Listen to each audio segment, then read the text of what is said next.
வணக்கங்க. நான் உங்கள் டிசி துரைப்பாண்டியனுங்க. சின்னம்மா அவர்களுக்கு அதிமுகவில் ஆதரவு இல்லை. அவங்களுடைய செல்வாக்கெல்லாம் அம்மாவோடையே முடிஞ்சு போச்சு அப்படி என்று தன்னுடைய ஆணவத்தாலும் கொட்டத்தாலும் திமிராலும் அதிகாரத்தாலும் பதவி பலத்தாலும் எடப்பாடி பழனிசாமி சின்னம்மாவை ஓரங்கட்டி விட்டார். அதாவது சின்னம்மாவால் இனி ஒன்றும் செய்ய முடியாது, அதிமுகவிலிருந்து ஓட்டு ஒன்றும் அவ்வளவாக போகாது அப்படின்னு தான் சின்னம்மா அவர்களை ஓரங்கட்டி விட்டார். ஆனால் முக்குளத்தோரின் ஓட்டுகள் வேணுமே அப்படி என்று தான் டிடிவி அவர்களை பிஜேபியிலே போய் சேர சொன்னார், சேர்த்து வைத்தார். ஆனால் நான் என்ன சொல்கிறோம்னா, சின்னம்மா அவர்கள் இதுவரைக்கும் எடப்பாடி பழனிசாமியை பற்றி மூச்சே காட்டலை, எதுவுமே பேசலை. எப்படியாவது இந்த அதிமுகவை ஒன்று சேர்த்து விட வேண்டும், அம்மாவின் ஆட்சியை கொண்டு வர வேண்டும் அப்படி என்பதுதான் சின்னம்மாவுடைய ஆசை. ஆனால் கடைசி வரைக்கும் எடப்பாடி பழனிசாமி கண்டுகொள்ளவே இல்லை. அதுக்கு அப்புறம்தான் நான் யாரு என்பதை காட்டுறேன் அப்படி என்று எடப்பாடி பழனிசாமி தோற்கடிக்கணும் அப்படின்னு தான் கட்சியை சின்னம்மா ஆரம்பித்தாங்க. 1 மாத காலம் தான் ஆச்சு. அந்த கட்சி ஆரம்பிக்க அன்னைக்கு தான் பசும்பொன்னிலே வைத்து எடப்பாடி பழனிசாமின்னா யாரு, ஜெயிலுக்குள்ளே வைத்து என்னை கொலை செய்ய பார்த்தவன் அப்படி என்று போட்டு உடைத்து விட்டார்கள். அது பற்றி எடப்பாடி பழனிசாமி இதுவரைக்கும் ஏதாவது மூச்சு எதுவுமே இல்லை. இன்னைக்கு அம்மாவின் ஆட்சி அம்மாவின் ஆட்சின்னு தலையில தூக்கி வச்சு கொண்டாடுதானோ. எதுங்க அம்மாவின் ஆட்சி? அந்த மோடியா இந்த லேடியா சபதமிட்டது யாரு? 39 எம்பிகளையும் ஜெயிச்சாங்க. டெல்லியில் இந்தியாவிலேயே 3வது கட்சி அனைத்து இந்திய அண்ணா திராவிட முன்னேற்ற கழகம் கட்சி அப்படி என்று புகழார சூட்டப்பட்டது. யாரால? அது அம்மா. அப்படிப்பட்ட அம்மாவுடைய ஆட்சி இன்னைக்கு கையேந்தி நிற்கிது. எதுக்கெடுத்தாலும் டெல்லி டெல்லி டெல்லி டெல்லி அப்படி ஆப்போசிட்டா மாறிட்டு. அப்போ இதுதான் அம்மாவுடைய ஆட்சியா? அம்மாவுடைய ஆட்சி இது இல்லை, எடப்பாடி பழனிசாமியுடைய ஆட்சி. அம்மாவுடைய ஆட்சி என்று யாருமே பேசாதீங்க. நீ பேசுறதுக்கு அருகதையே கிடையாது. அம்மாவினுடைய முழு உருவம் யார் தெரியுமா? சின்னம்மா தான். அவங்களுடைய உயிர் மூச்சு உள்ள வரையில் அம்மாவை ஒருபோதும் விட்டு கொடுக்கவே மாட்டாங்க.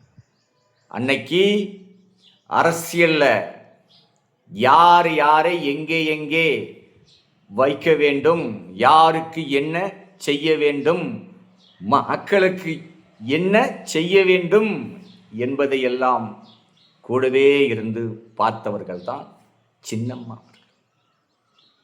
எடப்பாடி பழனிசாமிலாம் என்னை பொறுத்த வரைக்கும் அம்மா கூட ஒரு 5 நிமிஷம் உட்கார்ந்து கூட பேசியிருப்பாரோ பேசலையோ.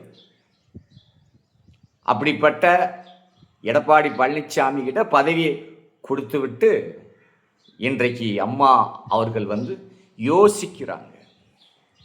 சரி, இப்போ நான் என்ன சொல்கிறோம்னா, நீங்கள் அம்மா ஆட்சி அம்மா ஆட்சி அம்மா ஆட்சின்றீங்களா ஐயா? தேர்தல் பிரச்சாரத்தில் என்னெல்லாம் பேசுகிறீங்க? ராசாவை பற்றிலாம் பேசுகிறீங்க, காமராஜரை பற்றி பேசுகிறீங்க, ஜானகி எம்ஜிஆர் அவர்களை பற்றிலாம் பேசுகிறீங்க.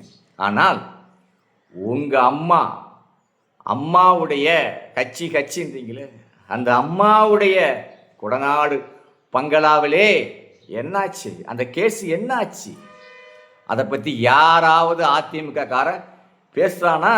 பேசவே மாட்டாங்க. ஏன்னா பேச மாட்டான், நல்ல தெரியும். ஏன்னா அம்மா மீது அவங்களுக்கு ஒரு துளியா அளவு கூட விசுவாசம் என்கிறது இல்லை. பதவி கொடுத்த மறுநாளே நீ யாரு அப்படின்னு கேட்ட எடப்பாடி பழனிசாமி உயிரோடு இல்லாத அம்மாவை பற்றி அவர் ஏன் விசுவாசங்களை காட்டணும்? காட்ட மாட்டார். உயிரோடு இருக்கவங்களுக்கே இல்லை, உயிரோடு இல்லாதவங்களுக்கு காட்ட மாட்டார். வேஷம், எல்லாமே வேஷம். ஆனால் இது மக்களுக்கெல்லாம் நல்லாகவே புரிந்துவிட்டது. சரிங்க, இப்போ நான் என்ன சொல்ல வரேன்னா, நேற்று சின்னம்மா தேர்தலுடைய பிரச்சாரத்துக்கு போனாங்க. மதுரையிலையும் உசிலம்பட்டியிலையும் பார்த்தீங்கன்னா அந்த கூட்டம் இதுவரைக்கும் எந்த அரசியல் தலைவர்களுக்கும் இல்லாத ஒரு கூட்டம். அதாவதுங்க, இன்னைக்கு அதிமுக ஆகட்டும் திமுக ஆகட்டும் தேர்தல் ஓட்டு கேட்டு போனாங்கன்னா கூட்டம் பயங்கரமாக இருக்குது. அந்த கூட்டங்கள் எல்லாம் காசு கொடுத்து வந்த கூட்டம். அதில் கால்வாசி ஓட்டு கூட அவங்களுக்கு தேராது.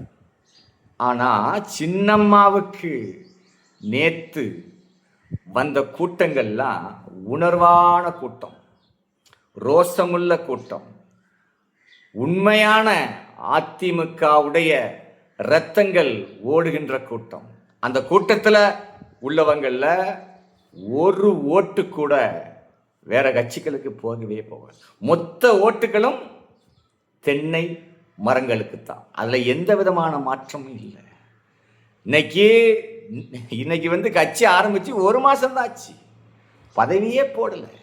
மாவட்ட செயலாளர் பதவியும் போடலை, ஒன்றிய செயலாளர் பதவியும் போடலை, எந்த பதவியும் போடாமல் இவ்வளவு கூட்டம். அப்போ உண்மையிலே பதவிகள்லாம் போட்டு ஒரு 6 மாதத்துக்கு முந்தி கட்சி ஆரம்பிச்சிருந்தா என்ன மாறி இருக்கும் பாருங்க. சரி, இப்போ இந்த கூட்டத்தை பார்த்துட்டு அலறிட்டாங்க, பேதியில போயிட்டானுங்க. நேற்று ராத்திரி 11 மணிக்கு மேலே சின்னம்மா அவர்களுக்கு டெல்லியிலிருந்து ஃபோன் வருது. அந்த ஃபோனில் நீங்கள் தயவு செஞ்சு உங்கள் கட்சியை கலைச்சிருங்க, இல்லையா அந்த கட்சி அப்படி அதிமுக கூட கூட்டணிக்கு வாங்க அப்படி என்று மேலிருந்து ஒரே அம்மாவுக்கு ஃபோன் கால். இதை ஃபோன் பண்ண சொன்னது யார் என்பது உங்களுக்கு புரியும். அப்போ தோல்வி பயமாயிட்டு. நான் என்ன சொல்கிறேன், ஒரு தொகுதிக்குங்க 5000 ஓட்டு கிடைச்சா கூட அது அந்த ஓட்டுகள் யாருடைய ஓட்டு? அதிமுக ஓட்டு தானே. நீ ஒரு ஓட்டுல தோத்தா கூட தோல்வி தானே. எல்லா கட்சிக்காரங்களும் ஆட்களை வேணும்பாங்க, வா வா வான்னு கூப்பிட்டு சேர்ப்பாங்க. ஆனால் அதிமுகவை பொறுத்த வரைக்கும் எடப்பாடி பழனிசாமி அப்படி இல்லை. எல்லாரையுமே வேண்டாம் வேண்டாம் வேண்டாம் வேண்டாம்னு தான் அவர் இதுவரைக்கும் ஒதுக்கி இருக்கிறார். கொஞ்சம் நஞ்ச பேர்ல முக்கியமான ஆட்கள் அன்னைக்கு யாரும் இல்லை, எல்லாரும் போயிட்டான். பதவிக்காக எடப்பாடி பழனிசாமியின் கைக்கூலியாக இருந்து கொண்டிருப்பவங்க தான் இன்னைக்கு அதிமுக இருக்கு. ஆனால் சின்னம்மா அவர்களோ இனி உங்களுக்கு மரியாதையே கிடையாது. நம்ம இவ்வளோ நேரமும் எடப்பாடியை பற்றி தான் பார்க்குறோம். ஆனால் பிஜேபியால் தான் இன்னைக்கு சின்னம்மாவுக்கு இந்த கதி. பிஜேபி தான் சின்னம்மாவை அதிமுகவை ஒன்று சேர்க்கக்கூடாது, இந்த அம்மா அதிமுகவில் ஒன்று சேர்ந்தால் அங்கே பிஜேபிக்கு இடம் இல்லை, இப்படியே போனால் எடப்பாடி பழனிசாமியை கொலை வழக்கில் உள்ள தூக்கி போட்டுடலாம், தமிழ்நாட்டில் பாஜக ஆட்சியை கொண்டு வரணும், தமிழ்நாட்டில் பாஜக தான் இடம் பிடிக்க வேண்டும் அப்படி என்பதுதான் பிஜேபியுடைய எண்ணம். ஆனால் இது எடப்பாடி பழனிசாமிக்கு தெரிந்துதான் செய்கிறாரா இல்லை தெரியாமல் செய்கிறாரா? என்ன காரணம்னு கேட்டிங்கன்னா, இன்னைக்கு ஜெயிக்கணும்னா கண்டிப்பாக மக்களுடைய ஆதரவு வேணும். ஒரு சமுதாயத்தை மட்டும் ஒதுக்கக்கூடாது. இன்னைக்கு எடப்பாடி பழனிசாமியால 10% இட ஒதுக்கீட்டால தேவர் சமுதாய மக்கள் நிறைய பாதிப்படைஞ்சு உள்ளாங்க. மீண்டும் அவர் என்ன சொல்றாரு, இன்னும் 10% இட ஒதுக்கீட்டை அவங்களுக்கு தான் கொடுப்பேன்றார். அப்போ இந்த தேவர் சமுதாயத்து மக்களை அவர் கண்டுகொள்ளவே இல்லை. தேவர் சமுதாயத்துக்கு எடப்பாடி பழனிசாமி எதிரி, துரோகி அப்படி என்பது உண்மையாகிவிட்டது. இன்னைக்கு எல்லாரும் பார்த்துக்கிட்டு தான் இருக்காங்க.